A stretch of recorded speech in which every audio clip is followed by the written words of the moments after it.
Why is it important to talk to young people about sex and pleasure? Because no one else will.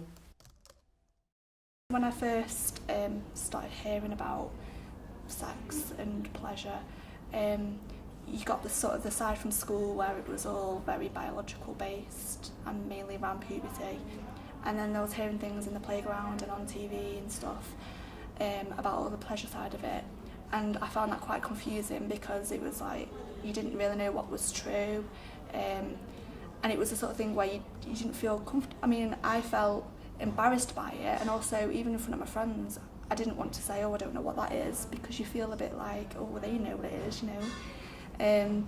So ultimately, like, I ended up going online and things and reading around it and stuff and educated myself, really, I guess. And I probably did read things which weren't very accurate.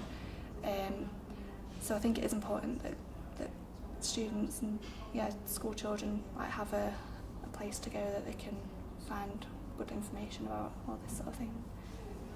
If you don't talk about pleasure, perhaps no one will ever talk about pleasure. If you're going to have sex, you're totally entitled to have good sex. No one should put up with bad sex. I think people do it all the time for fear of actually going to speak to someone about it. And actually they should just go and see someone that talks about sex all the time and have a full and frank discussion. Because there's really nothing you can't talk to us about.